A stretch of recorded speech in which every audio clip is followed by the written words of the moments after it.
4 ነገሮችን በድፍረት ካደረክ እመነኝ እንደ እብድ ትከተልሃለች። መቼም ቢሆን ካንተ መራቅ አትችልም። ለዚህ ቻናል አዲስ የሆናችሁ ሰዓቱ አሁን ነውና ሰብስክራይብ አድርጉ። ቪዲዮንም ላይክ በማድረግ ጀምሩ። አንደኛ፣ አጠገቧ ሆነ ሌላ ሴት ላይ ማፍጠጥ።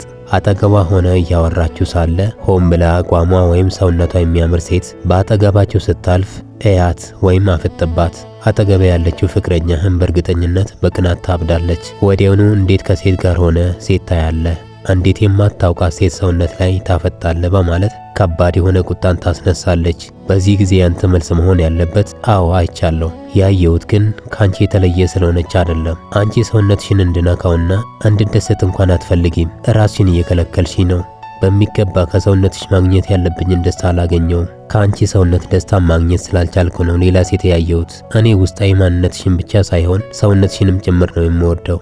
አንቺ ደግሞ አጠገብሽ እንኳን እንድጠጋ አትፈልጊም። አጠገብሽ ሆኜ እንኳን አንቺን እንደ ልቤ መንካትና መሳም አልችልም። ይህ ደግሞ አንቺ መሃላችን የፈጠርሽው ትልቅ ክፍተት ነው በላት። በማንኛውም ጤናማ የፍቅር ግንኙነት ውስጥ ስሜታዊ ትስስርና አካላዊ ቅርርብ አንዱን ከሌላው የሚያስተሳስሩ ወሳኝ ምሰሶዎች ናቸው። አንዲት ሴት ከአጋሯ ጋር አንድ ላይ ተቀምጣ ሳለ አንዲት ሴት ከአጋሯ ጋር አብራ እያለች ለግንኙነቱ አስፈላጊ የሆኑትን የፍቅር መገለጫዎችን ስትከለክል፣ የቅርርብ ገደብ ስታበጅና ራሷን ከወንዱ ስሜታዊ አካላዊ ንክኪ ስታርቅ በሁለቱ መካከል የማይታለፍ ግድግዳ ይገነባል። ይህ ሁኔታ ፍቅርን ከማጠናከር ይልቅ ግንኙነቱን ወደ ቀዘቀዘና መካን ደረጃ ያወርደዋል። ፍቅር ማለት የቃል ኪዳን ስብስብ ብቻ ሳይሆን በቀን ተቀን ሕይወት ውስጥ የሚገለጥ የጋራ የመግባባትና የነጻነት ስሜት ነው። ወንድ ልጅ ከሚወዳት ሴት ጋር በሚኖረው ቆይታ ውስጥ ፍጹም የሆነ ሰላምና የእርካታ ስሜትን ማግኘት ይፈልጋል። ነገር ግን አጋሩ ለተለያዩ ምክንያቶች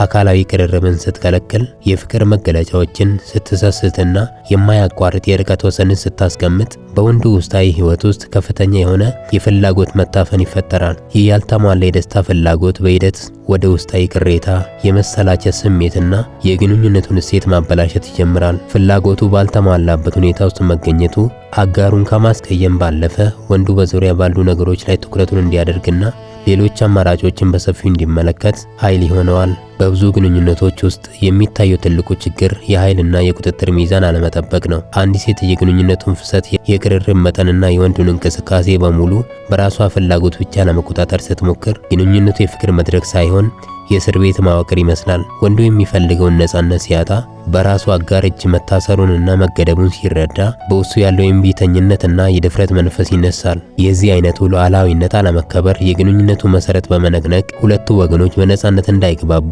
ትልቅ እንቅፋት ይፈጥራል። በግንኙነት ውስጥ መተማመንና ግልጽነት ሲጓደሉ የትኛውም ሴት ሆነ ወንድ የረጅም ጊዜ ሕይወት አብሮ ለመገንባት መቸገሩ የማይቀር ነው። የአጋር አለመተማመን፣ የጥርጣሬ መንፈስና ሁል ጊዜ በሌሎች ሰዎች ወይም በውጭ ተጽዕኖዎች መወሰን ግንኙነቱን ከውስጥ ይበላዋል።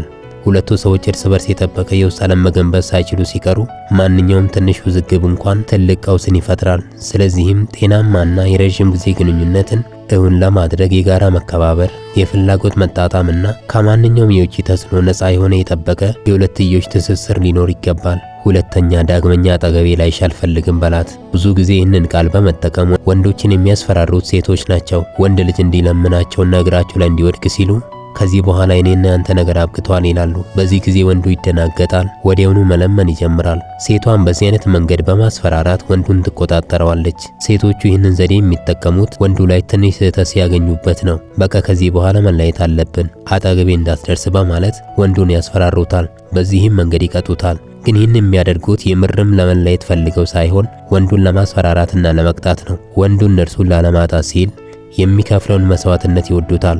እናም አንተም ልክ እንዲሁ የማድረግ ድፍረት ካለ ሴት ልጅ እግር ላይ ትወድቃለች። ትንሽ ስህተት ስትሰራ ጠብቀ እኔና አንቺ አብረን መሆን አንችልም፣ ዳግመኛ በሕይወቴ ውስጥ ላይሽ አልፈልግም፣ አጠገቤ እንዳትደርሺ ስትላት በእጅጉ ታብዳለች። አንተን ላለማጣት ስትል ብዙ ዋጋ ትከፍላለች። ምን ያህል ውድ እንደሆንክም ትረዳለች። ተራ ወንድ አለመሆንህ ይገባታል። አንተ ይህንን ቃል ስትናገር ሴቷ መደናገጥን፣ መማጸንንና ይቅርታ መጠየቅን ነው። አንተ ግን በዚያው ልክ ወይም ከሷ በላይ በሆነ ጽናት በፍጹም አብሮ መቆየቱ ያዋጣናል ብዬ አላስብም። ዳግመኛ በህይወቴ ውስጥ እንድትኖር ያልፈልግም። ከዚህ ሰዓት ጀምሮ መንገዳችን ይለያያል ብለህ በቁርጠኝነት ስትነግራት የሷ ስትራቴጂ ሙሉ በሙሉ ይፈራርሳል። የለመደችው ተለማማጭ ወንድ ሳይሆን በስቃይ ሰዓት እንኳን የማይንቀጠቀጥ ጠንካራ ስብዕና ስታይ ግራ ትጋባለች። በዕለት ተዕለት የፍቅር ግንኙነት ተለዋዋጭ ሁኔታዎች ውስጥ ሴቶች የኃይል ሚዛኑን ሙሉ በሙሉ በእጃቸው ለማድረግ ሲሉ የሚጠቀሙባቸው ስልታዊ ማስፈራሪያዎች አሉ። አንዲት ሴት ከእንግዲህ መቀጠል አንችልም ስትል ዋናው ዓላማ ወንዱን በስሜት ሰብሮ በቁጥጥሯ ስር ለማዋልና የጥፋተኝነት ስሜት እንዲሰማው ለማድረግ ነው። በዚህ ወሳኝ ሰዓት አብዛኛው ወንድ ወዲያውኑ ይንበረከካል፣ ይለምናል፣ እንዲሁም የእሷን ይቅርታ ለማግኘት እግሯ ስር ይወድቃል። ነገር ግን አንተ ከዚህ የተለየ ባህሪ በማሳየት የእሷን ማስፈራሪያ በራሷ ላይ በመገልበጥና ያለምንም ማመንታት የመለያየቱን ውሳኔ በቁርጠኝነት ስትቀበለው የእሷ ስልት ከጥቅም ውጭ ይሆናል። ይህ ድርጊት የእሷን ስነ ልቦና ጨዋታ ሙሉ በሙሉ የሚያከሽፈው ሲሆን የእሷን አእምሮ በመረበሽ ቁርጠኝነትን በግልጽ ታሳያታለህ። እስካሁን ወንዱን ስታስፈራራና ስትቀጣ የነበረችው ሴት በድንገት አንተ ራስህ ያንን ውሳኔ ያለማመንታት ስትቀበለውና ርቀት ስትፈጥር መደናገጥ ትጀምራለች። በውስጧ እንዴት ከኔ ራቀ፣ እንዴት አልተለማመጠኝም የሚል ጥያቄ ይፈጠርባታል። ይህ ያልተጠበቀ ክስተት የእሷን ትዕቢት ይበጣጥሰዋል። የለመደችውን የቁጥጥር ስሜት ስለሚያስተጓጉልም ከፍተኛ የሆነ የስሜት እብደት ውስጥ ይከታታል። በዙሪያ ያሉ ወንዶች ሁልጊዜ ሲያሽካብጡባትና ሲለማመኑባት ስለለመደች፣ አንተ ግን ያንን የተለመደ ስርዓት በመስበር የራሷን ማስፈራሪያ በእሷ ላይ ስትመልስበት ከፍተኛ የሆነ የእልህና የድንጋጤ ስሜት ይፈጠርባታል። የእሷ ትዕቢትና ኩራት በዚህ ሰዓት ይብረከረካል። ምክንያቱም የእሷ ማስፈራሪያ የነበረው ስልት በወንዱ እጅ ገብቷልና።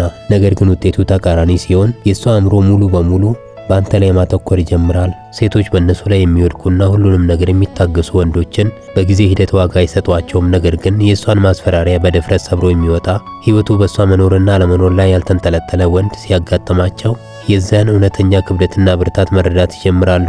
ሶስተኛ፣ ወይ እኔን ወይ ጓደኞችሽን ምረጪ በላት። ስለ ግንኙነታችን ዳግመኛ ለጓደኞችሽ ከተናገርሽ አብረን አንቀጥልም። ወይ እኔን ወይ እነሱን ምረጪ።